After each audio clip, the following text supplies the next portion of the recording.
The wind moved like a whisper across the plains, rustling through the brittle grass with the sound of memory.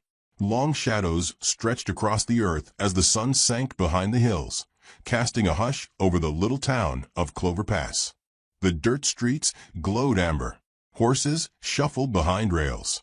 And at the edge of the town cemetery, a man stood still beside a small wooden cross. Elijah Ward didn't cry anymore. The tears had long since turned inward, buried like seeds in drought-hardened soil. He stood with his hat pressed to his chest, the brim held to his heart like a vow unspoken. The name carved into the wood was nearly worn smooth, Anna Ward, though the townsfolk still remembered her laugh, which had once rung louder than any bell in the chapel. Elijah hadn't spoken much since she passed 2 winters ago, not in full sentences anyway. When the land took her in childbirth, something in him had collapsed, so quietly even the birds hadn't noticed. He ran cattle now and fixed fences. He did what needed doing, and no more. His neighbors respected him for his silence, though they feared it too. There was a weight to it, like thunder that never quite broke. When he came into town on Fridays for flour or nails, folks offered soft nods. He'd answer with a slight tip of his hat, never lingering. But he always stopped by the grave on his way out, not out of duty, but because it felt like the last honest thing in the world. That Friday, the wind was warmer than usual for spring. Elijah's boots stirred the dust in slow, steady steps as he led his mule cart down Main Street. The train would be coming in soon. He paid little mind to it, never waited for passengers, never expected change. But life has its own rhythm, and sometimes it beats louder just when you've stopped listening.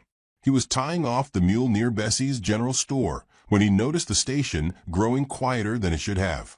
The train had come, hissed, and gone, but something in the air had stayed, a kind of stillness, as if the earth itself was holding its breath. Then he saw her. She stood alone at the edge of the platform, her suitcase at her feet, her wedding dress dulled by soot and time. It was a kind of white that once dreamed of promise, now frayed at the hem and heavy with miles. Her veil was crumpled under one arm. She didn't cry, didn't move, just waited, as though refusing to admit the waiting had ended. Children stared. A man chuckled awkwardly. One woman muttered "poor thing" and turned away. No one stepped forward. No one asked her name. Elijah didn't move either, not at first. He simply watched the way her shoulders squared themselves against the whispers.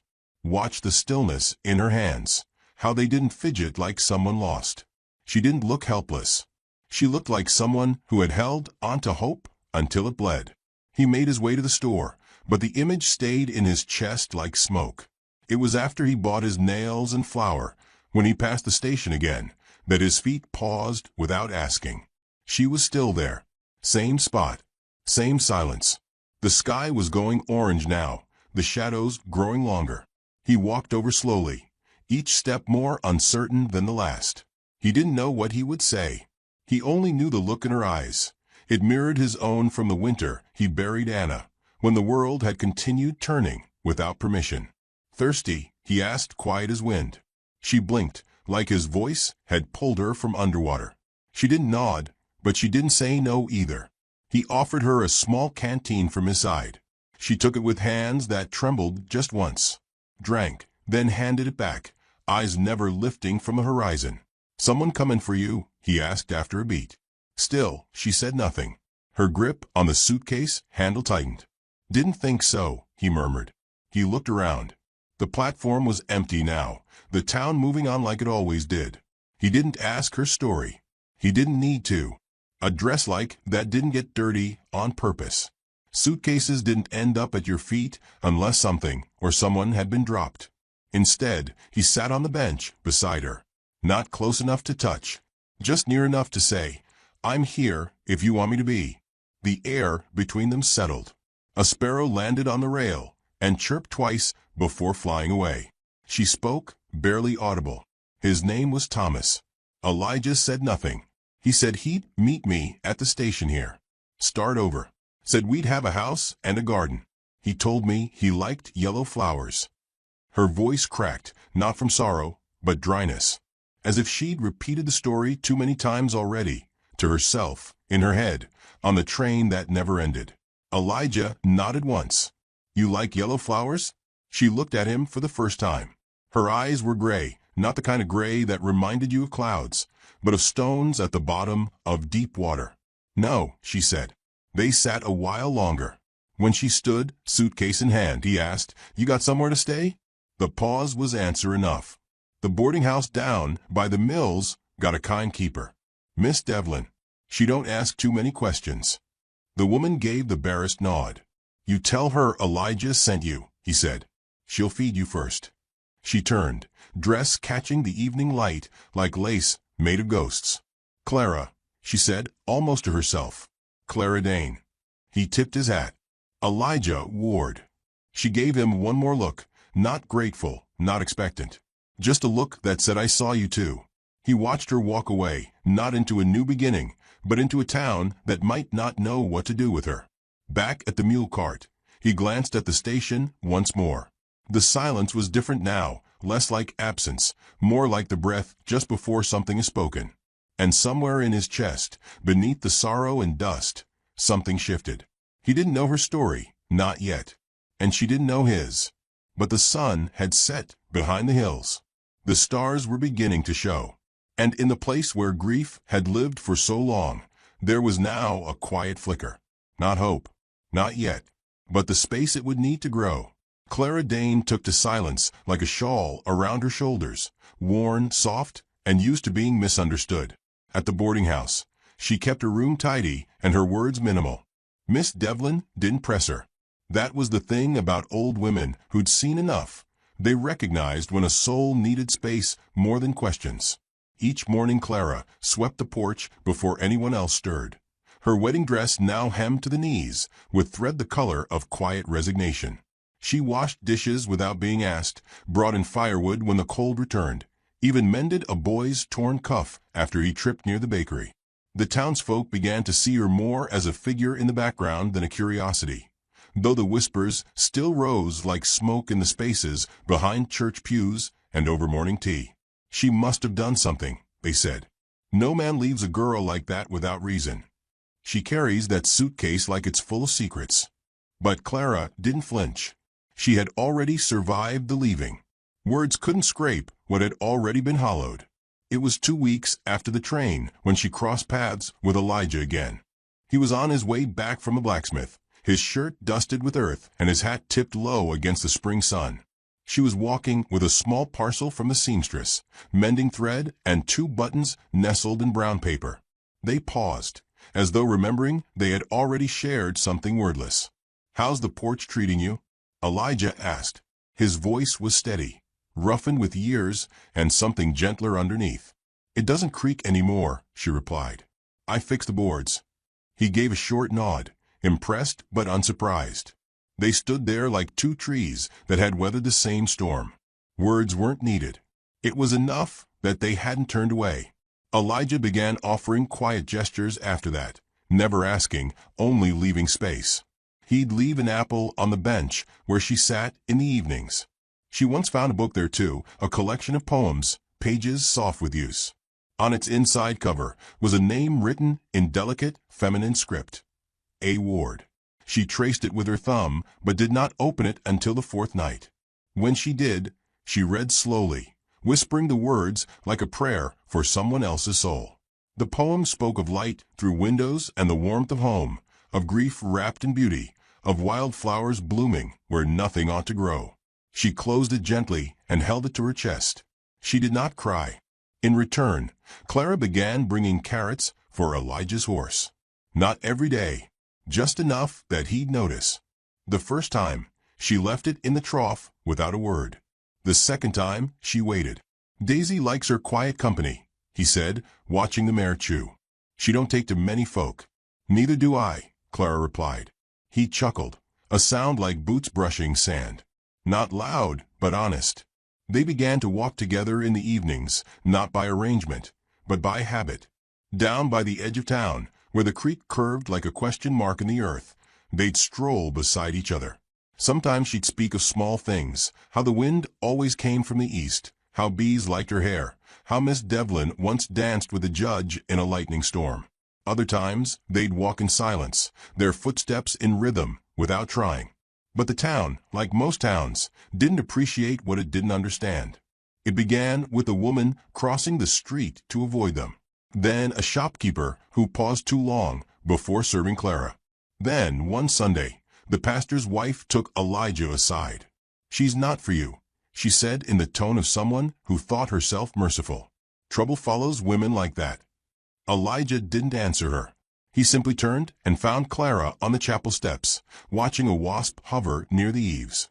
She met his eyes, and he gave her the smallest shake of his head. The next morning, Clara found a bouquet of yellow wildflowers on her windowsill. She almost didn't pick them up. But then she saw the note beneath, written in Elijah's careful hand. "You said you didn't like yellow. Thought I'd ask again." She smiled. The first true smile since the train. That evening, under the wide sky, she finally told him part of her story. "We were supposed to go to California. He said we'd build something." Her voice was low, filled with spaces between the words. "But I think he only loved the idea of me, not the woman I became."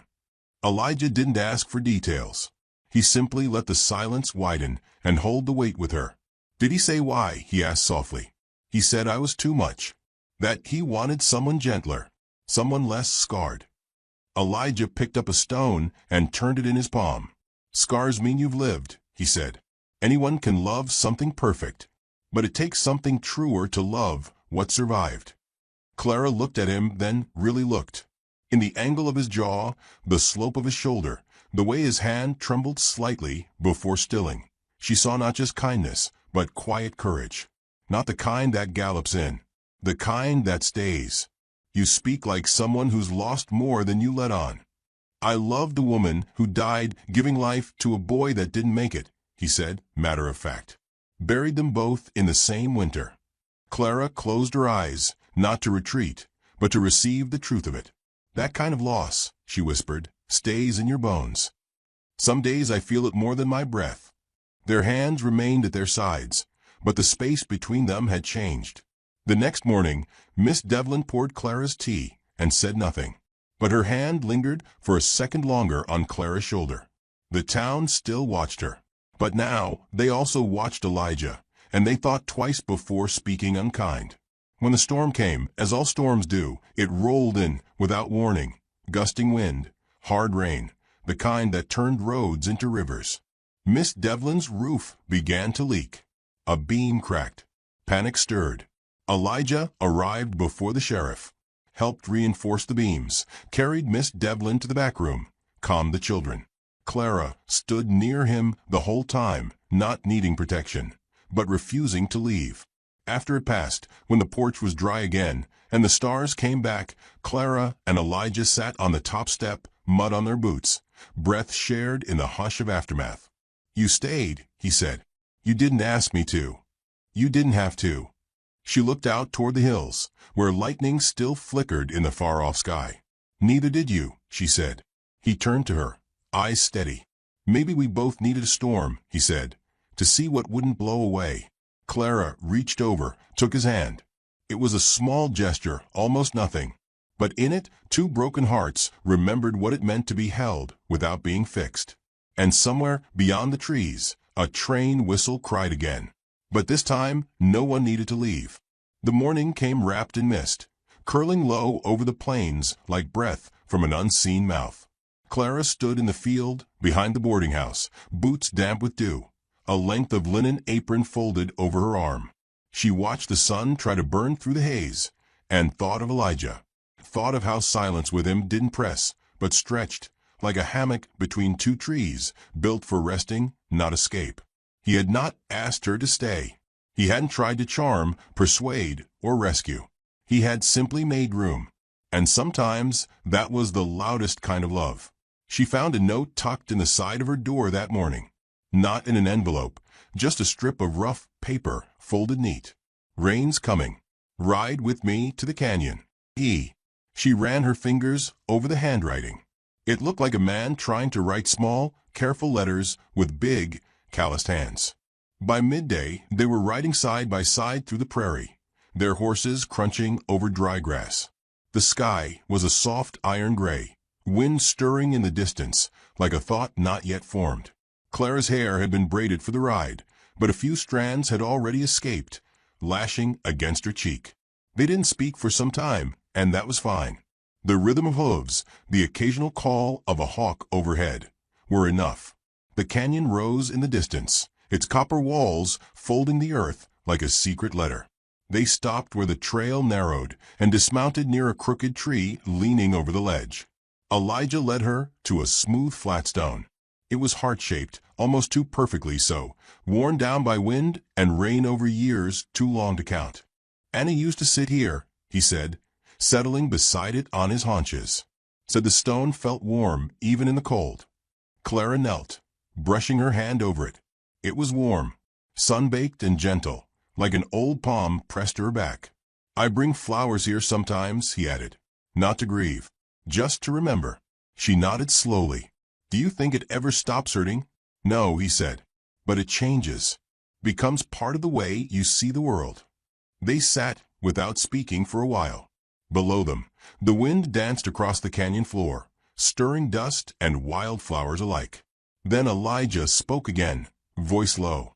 "If you don't want to go back to California, or wherever he promised, you can stay. With me." Clara didn't look at him. Her eyes stayed on the distant rock face where shadows were gathering. "That a proposal?" she asked. "No," he said. "Not yet. Just a place. A life. If you want one." A bird called overhead, high and wild. She didn't answer then. Didn't need to. Her silence was no longer resistance, but consideration. Later that evening, alone in her room, Clara opened the small wooden box where she kept keepsakes she didn't admit to keeping. A cracked button, a pressed flower, the train schedule tucked beneath them, still folded, still yellowed at the edges. She unfolded it, traced the route with her fingertip. Departure, arrival, return. It was still possible, still available. But the idea of leaving now felt more like a fear than a freedom. She pictured Elijah waiting by that heart-shaped stone. And for the first time, the future didn't look like a burden. It looked like breath. She walked out in the dark and lit the paper in Miss Devlin's stove. Watched it curl, blacken, and vanish. The next day, Clara brought a loaf of bread to Elijah's porch. It was clumsy and overbrowned, but smelled of time and effort. She left it on the step with a note tucked beneath. "I'm not whole, but maybe we could learn to be half broken together." There was no signature. He'd know.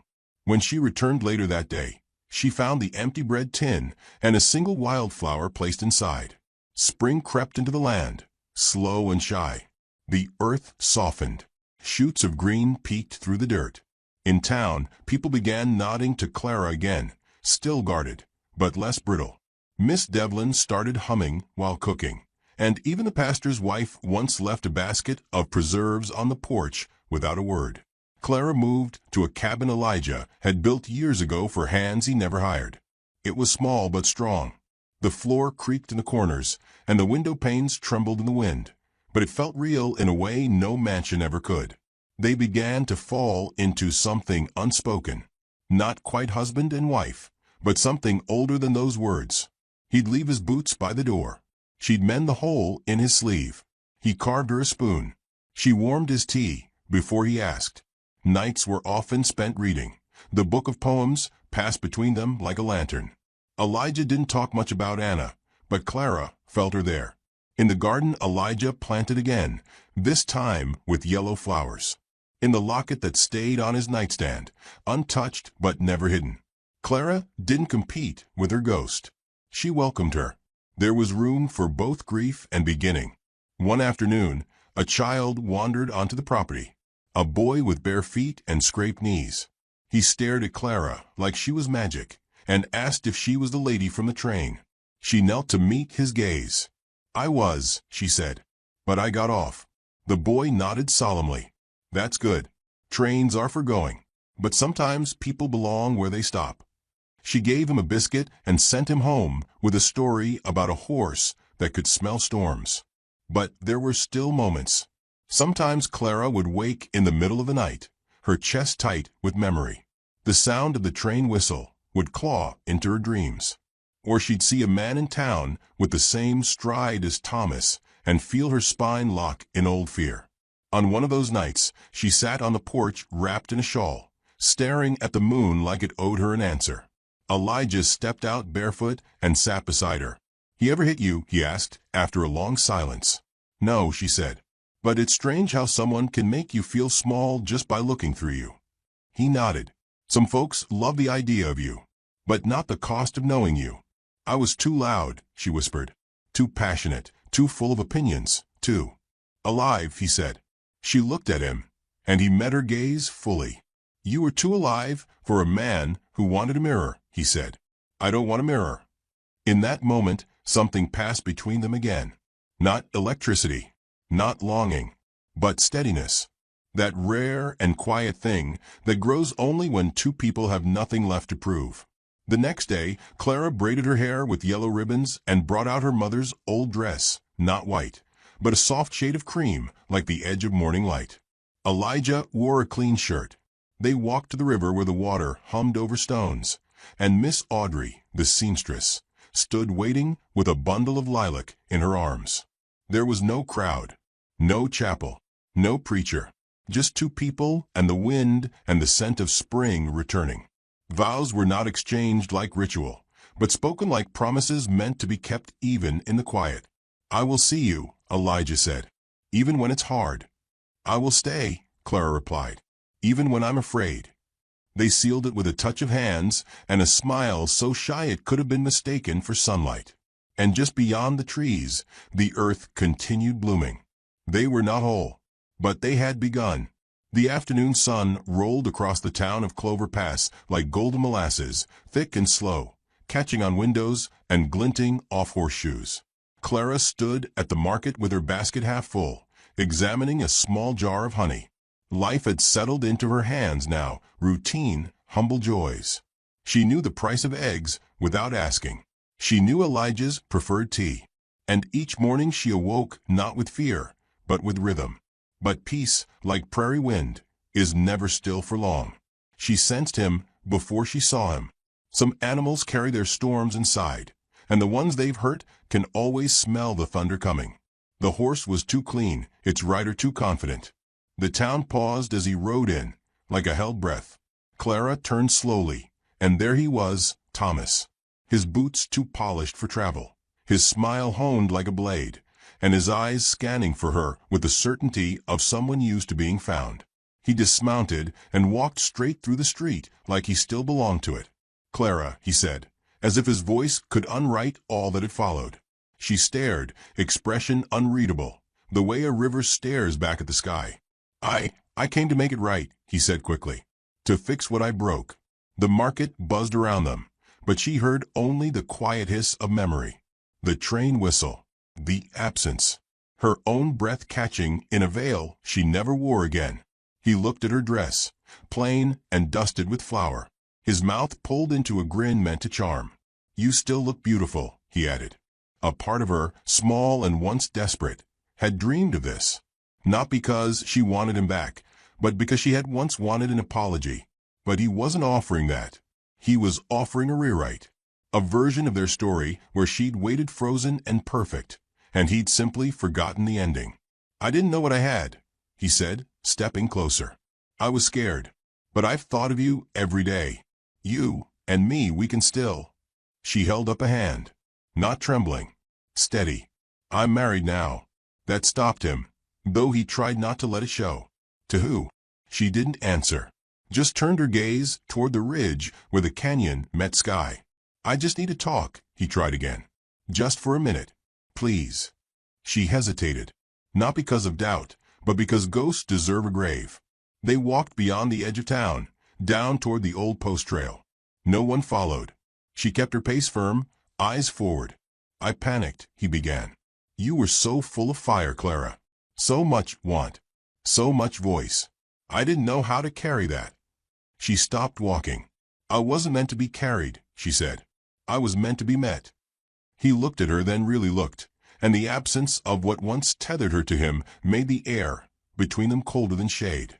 "I made a mistake," he said softly. "No," she replied, voice like glass worn smooth. "You made a choice. And I made a life." With that, she turned back, leaving him among the shrubs and dust, where lost things belong. Elijah was at the well when she returned, shirt damp from hauling water, sleeves rolled up to his elbows. He saw her walking, faster than usual, her brow furrowed like a storm front. She didn't speak until she reached him. Then, without a breath, she said, "He came back." Elijah didn't flinch. He set down the bucket and waited, not for explanation, but for what she needed. "I don't want to see him again." "You don't have to," he said. Her shoulders softened. She stepped closer. "I just needed to look him in the eye and know that I no longer wanted what he took." Elijah wiped his hands on a cloth. "And do you?" She shook her head. "I want what we have, even if it's not perfect, even if some of it still aches." He nodded. Then, as if it were the most natural thing in the world, he touched her face, the roughness of his palm anchoring her.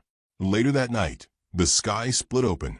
Rain came sudden and hard, hurling itself against the roof, rattling windows and sweeping through the cracks like a tide reclaiming shore. Elijah was already climbing the ladder when Clara came out, sleeves rolled and braids swinging behind her. "What are you doing?" she shouted through the wind. "Patching the corner before it floods the pantry." "I'm coming up." "You don't need to." "I'm not standing below and watching you fall." So she climbed, dress whipping, hair sticking to her cheeks, boots slipping once before finding purchase. Side by side, they hammered and nailed and pressed boards over the leak. Rain pelted them, soaked them through, until they looked like river spirits battling the sky. At one point, he slipped. She caught his arm. He steadied, their faces inches apart. "You stubborn woman," he said, breathless. "You stubborn man," she answered. And then she kissed him, not like a fairy tale, but like a decision, a tether tied tight. When the storm passed and the stars blinked through again, they sat on the roof, legs dangling, soaked and shivering. "I don't think love is about saving each other," she said. "No," he murmured. "It's about staying when it storms." They climbed down slowly, hands intertwined, as if the climb had sealed something wordless between them. Weeks passed. The land greened. A calf was born, wobbling on knobby legs and bleeding at every sound. Elijah named it Clover because it was born in the middle of everything, and Clara laughed, though she insisted it was ridiculous. She started reading to children by the riverbank. Word spread. Soon, mothers began sending little ones to sit in a circle while she spun stories. Elijah would sometimes watch from afar, leaning against a tree, arms folded, smiling at the way her hands moved as she spoke. "You were always meant for this," he told her one evening, after the last child wandered home. "For stories?" she asked. "For staying." On the night of their 1-year vow, they sat by the fire, the same place where silence had once stretched between them. Now it wrapped around them like a familiar coat. He handed her a small box, plain wood, carved with care. Inside it was the cracked button from her keepsake box, polished, set into a silver chain. She looked at him, eyes misting. "I found it in the drawer one day," he said. "Figured something broken can still be worn close." She leaned into his shoulder, the fire casting their shadows across the wall. "You ever think we'd make it to here?" she asked. "No," he said honestly. "But I hoped." Outside, the wind moved gently, tugging the curtains like a curious child. He took her hand. "Clara Dane Ward," he said, voice low and steady. "You were left at a train station wearing a promise no one meant to keep. And I was a man who'd stopped asking for more from life than silence. But you sat beside me anyway." She turned to him fully now, her hand rising to his cheek. "And you saw me," she said. "Not as ruined. As real." He kissed her again, slow and sure. And in that moment, all the dust of their past grief, betrayal, abandonment, loneliness settled behind them. Because love, the kind that stays, isn't made of grand declarations. It's made of daily choices, muddy boots, held hands, patchwork roofs, and quiet nights by a fire that never asks to be more than warm. And if someone ever asked Clara what she learned on the day she was left, she'd say, Sometimes the wrong door closing is just the wind making space for the right one to open. Because when the train pulled away, it wasn't the end. It was just where her real story began. The sun bled into the earth like a wound refusing to close, dragging streaks of fire across the endless sky. It was the kind of sunset that didn't warm but warned, red enough to make even the crows silent, even the wind still. The prairie was too quiet. Where there should have been voices, there was only the crackle of dying flames and the low groan of a broken wagon wheel spinning idly in the wind. A field of shattered wood and scorched linen lay scattered like bones across the flatlands. Wagons had once stood proud here, white canvas domes like sails on a hopeful voyage. Now they were nothing but ghosts, charred, splintered, still smoking. Horses lay crumpled where they'd fallen, some torn open, others collapsed in poses of panic. Blood had dried into the dirt, hard as rust. And amid it all, the wind stirred something soft and strange. A scrap of lace, a child's doll missing an eye, a silver fork reflecting the last light of the sun. From beneath the broken ribs of a wagon, something moved. A hand, pale, shaking, streaked with soot, clawed its way into view. Then an arm, trembling, followed by a face half covered in dried blood and ash. She dragged herself into the dying light like someone reborn from the belly of a terrible beast. Every motion seemed to cost her. Her name was Evelyn. Once, she had been Lady Evelyn Duval of Sussex, the youngest daughter of a baron and wife to a man whose love had been colder than stone. But out here, there were no titles, only pain and sky and survival. Her dress, fine once, hung in strips around her knees, torn and blackened. Her blonde hair was tangled with twigs and ash. Her lips were cracked, and her breath rattled from a chest bruised from where she'd thrown herself under the wagon when the bullets came. She sat upright with great effort, blinking toward the horizon. There was nothing. No cavalry, no rescuers. Just a vast and terrible silence. Then hooves. She froze. A low, rhythmic beat approached from the north, slow, deliberate. Not a charge. A single rider. He emerged over the hill with the sunset behind him, his silhouette cut from copper. Bare-chested beneath a deerskin cloak, a braid of dark hair fell across one shoulder, and red paint streaked his cheekbones like war-cry tears. He rode without fear or flourish, as if he and the horse were born together. He carried no rifle, only a bow strapped to his back and the weight of someone who had seen too much. He slowed as he neared the ruins of the wagon train, his horse stepping carefully around the dead. He scanned the bodies, not with horror, but with reverence, like a priest walking through a ruined temple. Then he saw her. She tried to stand, failed. Her legs folded like broken paper. Her hands clutched a piece of wood, half a wagon spoke, not as a weapon, but as instinct. She didn't cry out, didn't beg, only lifted her chin, defiant and trembling. He stopped 3 paces away. His eyes, dark and unreadable, met hers. Neither moved. Then he reached into a leather pouch and withdrew a flask. He crouched, slowly, offering it to her like one would offer food to a starving animal. Not close enough to touch, just enough to choose. She took it, drank, coughed, drank again, and still he said nothing. When she lowered the flask, her voice cracked out like wind through dry grass. "Are you, Lakota?" He studied her a moment, then nodded once. "Are you going to kill me?" A beat. Another. He shook his head. One slow, grave motion. She wanted to weep, but didn't have the strength. Instead, she asked, "What's your name?" The words that came back were soft, shaped like water, flowing over stone. Wiaka Luda. Red feather. She tried to repeat it. Failed. He didn't correct her. Instead, he walked past her, examining the wreckage. He didn't touch the dead, but bowed his head at each body. For a long time, he said nothing. When he returned, he carried long branches and leather straps. Without a word, he began building a travois, 2 poles tied together with animal hide, meant to drag a body behind a horse. She watched him work, every motion steady and purposeful. He didn't look at her while he worked, yet somehow he saw her. When the travois was done, he knelt beside her again. Gently, he offered his arm. She hesitated. Then she reached for him, and he lifted her as if she weighed nothing at all. She expected pain. She expected the scream in her hip and ribs. But she didn't expect the way he held her, not like something fragile, but something sacred. He tied her carefully to the travois, ensuring her limbs wouldn't jolt or bruise further. She looked up at him, breath shallow, eyelids heavy. "Why are you helping me?" He looked to the west, where the fire of the sky had cooled into purples and deep indigo. "You were breathing," he said, voice low and rough. She didn't understand then, but later, those words would be the first she remembered falling in love with. As they moved across the plains, she lay against rough hide, watching the stars blink into life. She thought of her father, cold and distant. Her husband, colder still.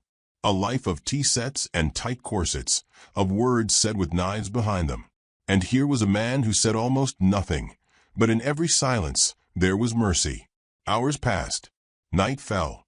The moon rose full and indifferent. Coyotes howled from a distant ridge, but none came near. Wiaka rode with eyes on the horizon, the reins loose in his hand. She watched the rhythm of his back, the line of his spine, and slowly, the fear inside her softened into something else, something strange and aching. When they stopped at last beneath the shelter of a rock overhang, he built a small fire with dry prairie grass and flint. She was shivering. Without asking, he placed his buffalo robe around her shoulders. She buried her face into its musk and warmth and closed her eyes. He sat beside the flames and looked to the stars. Then he spoke, not to her, but to the night. His words were Lakota, melodic and low, like lullabies to ancestors. She didn't understand the meaning, but she understood the weight. He sang softly, alone, his voice like the wind through pine needles. And Evelyn, Baroness of Nothing, closed her eyes with tears drying on her cheeks, warmed by a fire she hadn't lit, guarded by a man she didn't know. But in that moment, for the first time in months, perhaps years, she felt safe. And somewhere in the tall grass, the spirits listened. Dawn spilled gently across the prairie, not with grandeur, but with the hush of a secret being told. Pale gold light kissed the horizon, sweeping over open fields and brushing the faces of sleeping deer, silent owls returning to hollow trees. The wind stirred softly, as if it, too, were waking from a long dream. Evelyn opened her eyes to that kind of morning, clean, quiet, filled with the scent of earth and distant smoke. Her body ached, wrapped tight in the buffalo robe, but her breath came easy now. The fire from the night before had burned to coals. A new one crackled beside it, and Wiaka was there, crouched with a stone in his hand, grinding herbs against a slab of slate. He hadn't spoken much during the night, not even when she whimpered in her sleep, not when she shifted with pain. But he hadn't left either. That, she realized, mattered more. The journey began again in silence. He lifted her gently onto the travois, tying her in with the same care he had used before. His horse moved at a steady pace, unbothered by the added weight, its hooves muffled by the prairie grass still wet with dew. By midday, they came upon a bend in the land, where cottonwood trees gathered around a stream that sang over smooth stones. And nestled beside it, hidden as if it had grown from the earth itself, was a small Lakota encampment. 6 teepees arranged like petals around a central fire, smoke curling skyward in lazy strands. Children ran first. Their bare feet thudded softly against the ground as they darted toward the arriving rider, squealing with recognition. Behind them, women emerged, their expressions shifting from curiosity to concern as they saw Evelyn's form tied to the travois. One woman stepped forward, her braids streaked with gray, her eyes sharp with understanding. She exchanged no words with Wiaka, only a nod, before kneeling beside Evelyn. Her hands were warm and skilled. She untied Evelyn with firm but gentle fingers, examined the bruises, the scrapes, the wound on her side. When Evelyn winced, the woman touched her cheek with surprising tenderness and murmured something in Lakota, soft, steady, like the hush of wind through willows. They helped her into one of the teepees, cool and dark inside, fragrant with herbs hanging from tied bundles. She was laid on a bed of furs, covered in a woven blanket, a bowl of something warm pressed into her hands. Evelyn didn't understand the words, but she understood the care. Later, when the pain dulled and her eyes could stay open longer than a breath, she watched Wiaka outside, sitting by the fire. He said little, ate little, but stayed near. Always near. She asked, when he finally came in that night, "Who is she, the woman who helped me?" He hesitated, then answered with quiet pride, "My sister, Hopia. Hopia." The name felt like an ember in her mouth, warm, persistent. She would remember it. In the days that followed, Evelyn grew stronger. She learned the names of the children, learned which berries were sweet and which to avoid. Hopia showed her how to grind corn with stone, how to boil herbs into healing teas, how to braid rope from reeds. Evelyn's hands fumbled at first, soft from a life of silks and letter writing. But she tried. And every time she did, the villagers watched her a little less with suspicion and a little more with curiosity. No one called her Baroness. Here she was only Evelyn. One morning, Wiaka brought her something wrapped in buckskin. Inside lay a small wooden flute, hand-carved, smooth by touch and time. Its surface was etched with simple lines and circles, symbols she didn't recognize. "For me?" she asked, her voice low with disbelief. He nodded. "To call back your voice." She didn't play it for 3 days.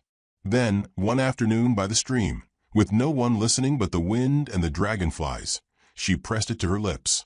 The tune she played was broken, halting, a lullaby her mother once hummed, back when her world was simpler. The notes spilled like water, slipping from a cracked cup, imperfect but sincere. When she looked up, she saw 2 village girls watching her from the trees, eyes wide, unmoving. She smiled. They stepped closer. By nightfall, she was teaching them how to mimic the notes. In that moment, something shifted. Not just in the children. In Evelyn. She no longer felt like a visitor. She was not healed. But she had stopped retreating from herself. Wiaka noticed. He did not praise her, did not touch her hand or smile too long. But his gaze lingered sometimes, when she laughed with Hopia, or when she sat by the fire weaving reeds with focus and furrowed brow. And Evelyn noticed him too, not in the way she had noticed men before, not with admiration or polite flirtation. No, this noticing was quieter, heavier, rooted in something bone deep. She noticed the way he crouched to help the elders, without being asked. The way he sat with a grieving widow for hours, saying nothing, offering only his presence. The way his hands, calloused from hunting and hardship, still moved with the patience of a sculptor. He did not try to fix her. He simply made room.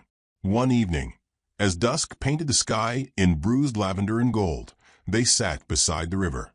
The children had gone quiet. The campfire crackled low behind them. She turned to him and said, "I don't think I remember who I used to be." Wiaka looked at her for a long while. "Then maybe it is time," he said, "to become someone new." The words didn't fall like revelation. They landed gently, like seeds. She held them in her chest, wondering what might grow from them. That night, she dreamed not of fire or running, but of hands dipping into river water, of flute music echoing over hills, of a house made not of stone, but of fabric and smoke and story. When she woke, she wasn't sure if the dream belonged to her or to him. On the 7th morning, a trader arrived on horseback. His wagon was small but well-stocked, beads, blankets, canned fruit from the east. He wore a dusty coat and a hat pulled low, but his eyes were sharp, scanning the village like a man taking inventory. Evelyn was helping Hopia with the drying herbs when the trader's gaze landed on her. He froze. Then a slow, cruel grin spread across his face. "Well, I'll be damned," he said. "Lady Evelyn Duval. Thought you drowned crossing the Missouri." The name struck like a whip. Everyone looked. The air went still. Wiaka stepped forward from the fire. His body tensed, but his face remained unreadable. Evelyn stood slowly. Her legs were steady now. Her hands did not shake. "I'm not her anymore," she said, voice low but clear. The trader laughed. "That's rich. The Baroness of Sussex hiding out in a heathen village. Wonder how much your husband would pay to drag you back." I'm not going back, she said. Wiaka said nothing, but he stepped between them. The message was understood. The trader shrugged, spit in the dirt, and turned back to his wagon. But the spell had broken. She sat alone that night by the river, hands clenched tight in her lap, the flute untouched beside her. Her name, her real name, felt foreign now. Heavy, like something she'd shed, and someone had tried to sew back onto her skin. Wiaka joined her. Not close, just near enough to be felt. He did not ask what she was thinking. She said anyway, it wasn't a lie. I didn't want to be seen as a title. I wanted to be a person. You are, he said. Simply, quietly. The moon rose between them. She looked at him, not with yearning, not yet, but with recognition. Here, in this space between firelight and moonlight, between two names and two pasts, something was growing. Not fast, not loud, but real. And just beneath her ribs, Evelyn felt it bloom. The wind had changed. It moved differently now, no longer warm and sweet, but with a brittle edge, as though some unseen shift in the world had gone unnoticed by all but the air. The trees at the edge of the camp creaked in protest. Birds flew low. Dogs didn't bark. They watched. Evelyn sat outside Hopia's teepee, her back to the fire, her hands wrapped around a folded piece of paper stained with ash. She had written it at dawn, when the village still slept and the stars hadn't yet surrendered to the sun. Ink from a crushed berry, lines careful and slow. The letter was to her brother, somewhere in England or perhaps Italy by now. She would never send it. It read of the massacre, of Wiaka, of waking into a life that didn't ask for a title before it gave her water. It read of silence and safety, and how one could become more than what they escaped. But the letter remained hidden in her cloak, beside the flute, beside the name she no longer used. Wiaka passed by her without speaking. He was headed toward the edge of the trees, where his traps lay. Their eyes met only for a second, his unreadable, hers quietly searching, but the space between them felt heavier than before. Since the trader had named her aloud, something had fractured. Not loudly, not in anger, but in subtle ways. Wiaka had begun to rise before the sun, returning only as night fell. She had stopped speaking her thoughts aloud, returning instead to the quiet etiquette of her old life, where truth was only shared in glances and footnotes. She didn't blame him. Not really. She had withheld something essential. And though he'd said nothing, she could feel it, the unasked question pressed like stone between them. Who are you really? She remembered the moment the name was spoken in front of him. Baroness. It had sounded like a slap against the skin of this place. A foreign, cold thing. She had looked at him, wanting to explain everything at once. That she had fled her husband's hands not because of cruelty, but because of absence. That her title was a cage with golden locks. That the moment he had given her water, she was no longer that woman. But she'd said none of it. And silence, once a comfort between them, had turned into something else. That night, she wandered away from the fire, out past the sleeping children and the quiet tents, past the old tree near the river, where she often played her flute.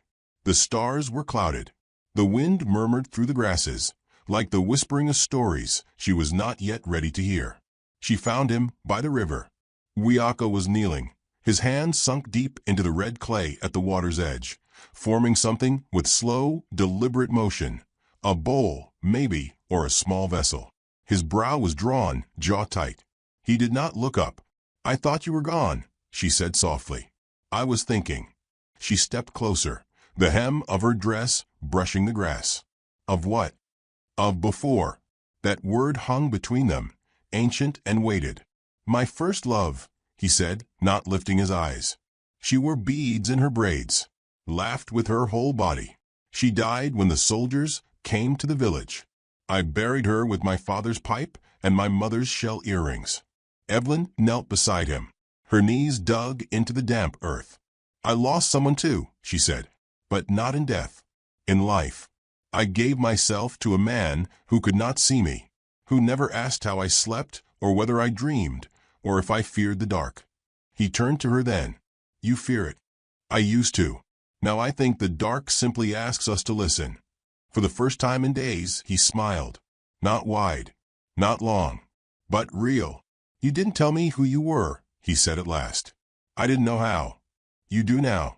She reached into her cloak, unfolded the letter, held it out.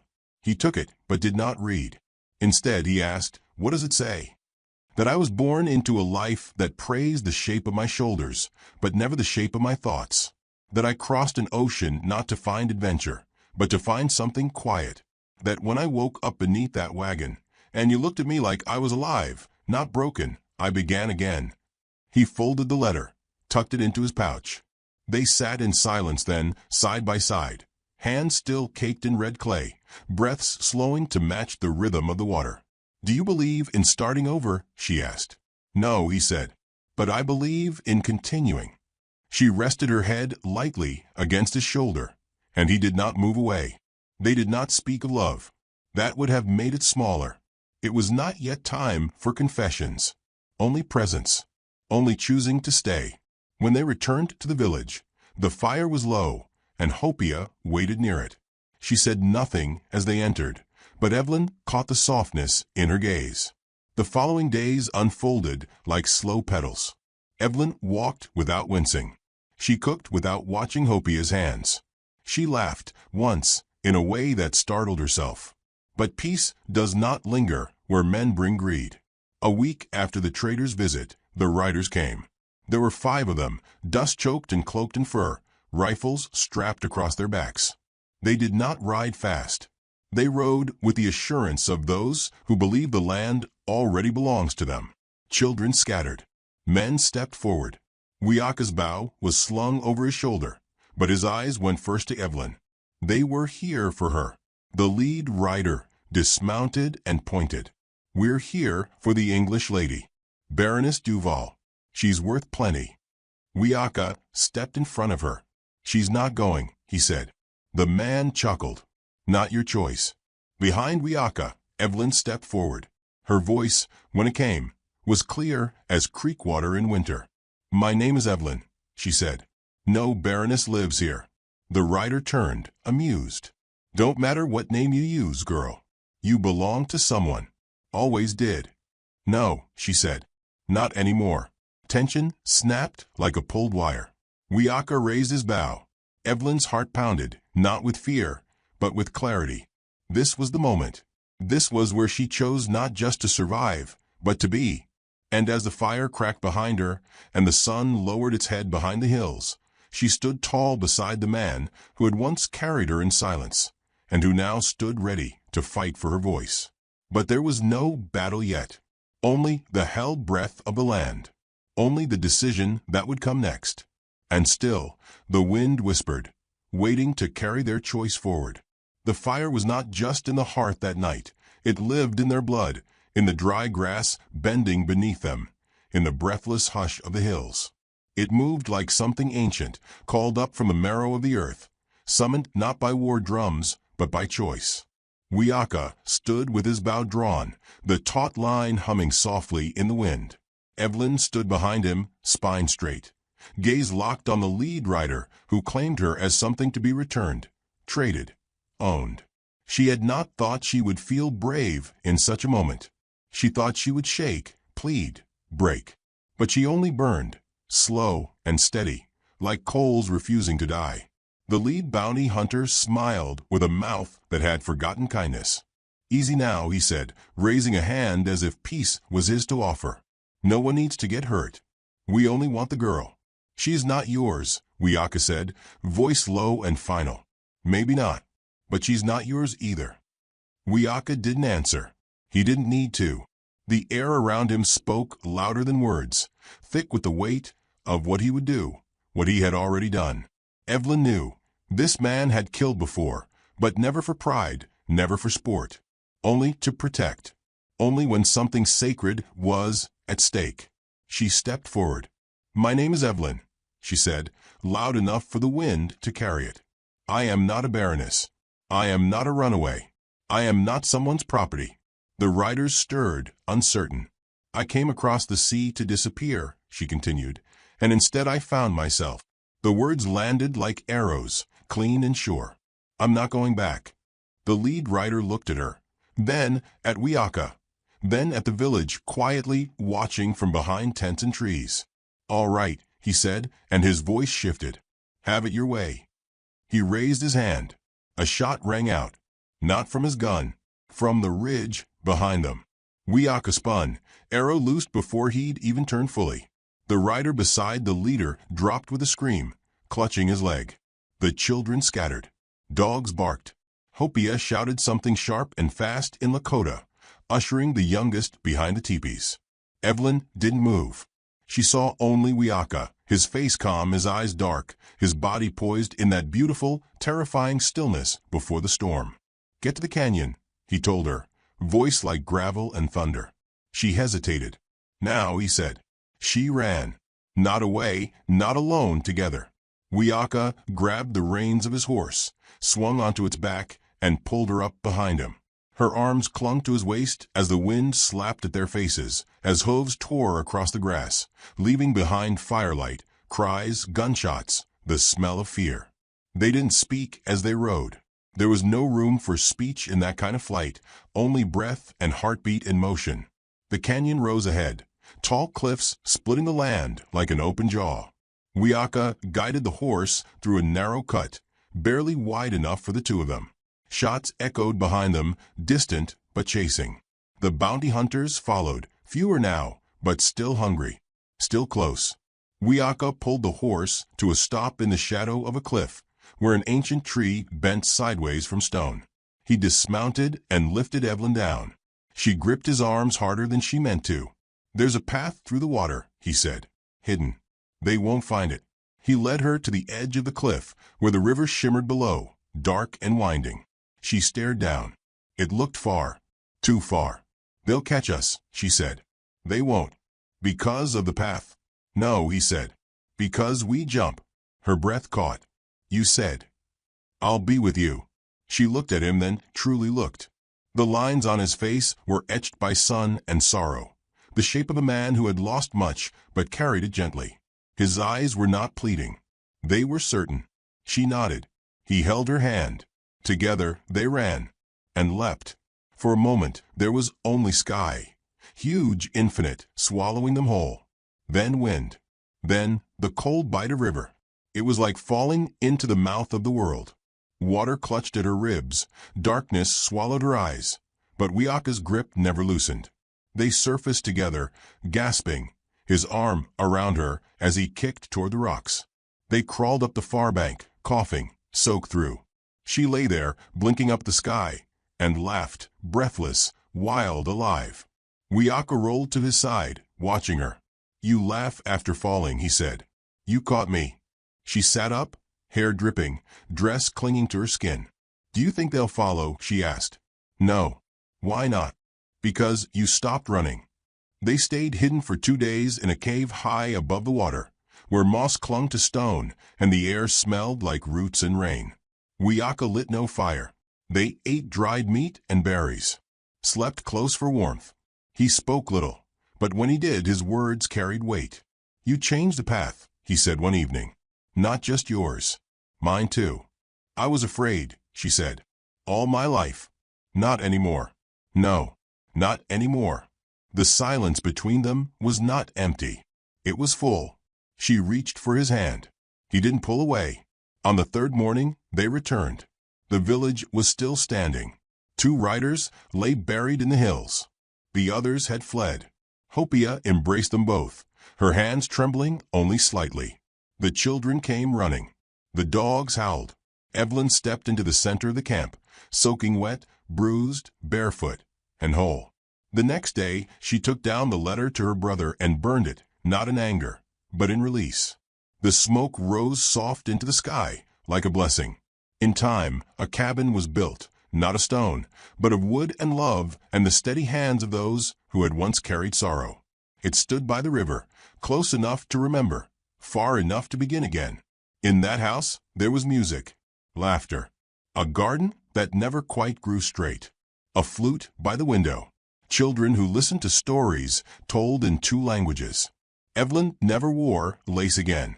Wiaka never sang to the stars alone.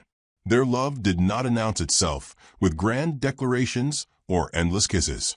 It was in the way he handed her a bowl without asking if she was hungry, in the way she rested her hand on his back when he prayed. It was in the fire they built together, the one that did not consume, but warmed. They had both been broken, but broken things, when joined with care, hold the light better than before. And so, if you find yourself one day walking the edge of some far prairie, and you hear flute music floating on the breeze, and you feel the strange urge to look up and smile at the sky, perhaps that is them. Perhaps the fire still burns.